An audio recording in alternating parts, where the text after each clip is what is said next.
Nous sommes à Strasbourg, dans le nord-est de la France, en 1940. L'Europe est alors plongée dans la Seconde Guerre mondiale et l'Allemagne nazie. Après le Blitzkrieg, l'Alsace est annexée à l'Allemagne. Le nazisme s'installe alors dans le quotidien des Strasbourgeois qui se voient obligés de participer à l'effort de guerre. La jeunesse, elle, est enrôlée de force dans l'armée allemande. C'est dans ce contexte que Marcel Weinum, 16 ans, rassemble une vingtaine d'adolescents avec un objectif courageux: combattre Adolf Hitler et le nazisme. Ce groupe de résistants se baptise la Main Noire. Ils ont entre 14 et 18 ans. Certains fréquentent le collège épiscopal Saint-Étienne à travers les cours de la cathédrale, et tous agissent à l'insu de leurs parents. Chut! Sans aucun soutien d'adultes, ils vont se structurer, se doter d'argent, de locaux, d'armes. Ce réseau de jeunes résistants va se spécialiser dans la contre-propagande, le sabotage et le renseignement. La raison de cet engagement est simple. Ils sont attachés à la France et à ses valeurs républicaines alors bafouées.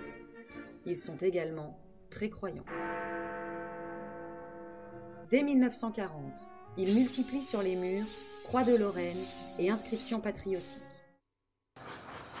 À partir de novembre, ils sabotent des installations de chemins de fer et des postes de transmission de la Wehrmacht. Ils pillent les automobiles allemandes en stationnement et crèvent leurs pneus.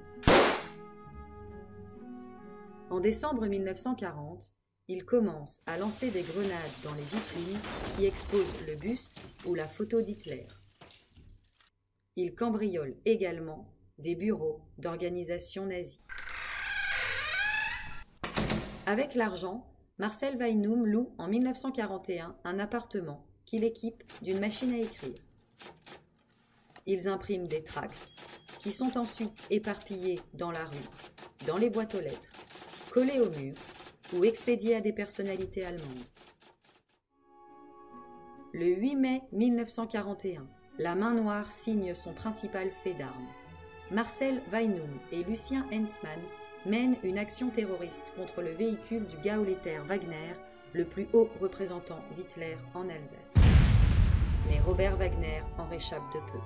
Les avertissements deviennent sérieux. Quelques jours plus tard, le 19 mai 1941, Marcel Weinum et Czeslaw Sierjacki tentent de passer la frontière suisse. La Main Noire entretient des rapports avec le consulat britannique à Bâle.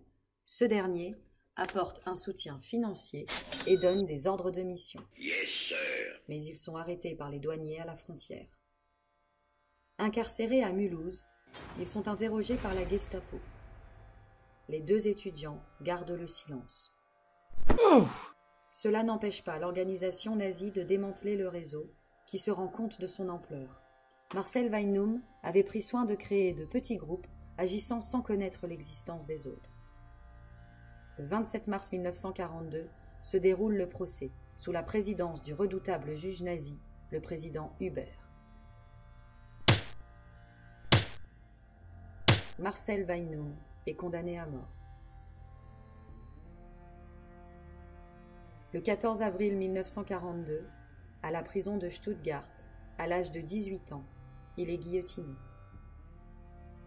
Les membres de l'organisation furent enrôlés dans l'armée allemande, servant l'idéologie qu'ils avaient combattue. Certains sont fusillés. Marcel Weinum et ses camarades méritent une grande considération pour leur initiative. Leur lutte pour la liberté doit rester dans les mémoires. C'est pourquoi le collège épiscopal Saint-Étienne arbore fièrement une plaque commémorative sur sa façade.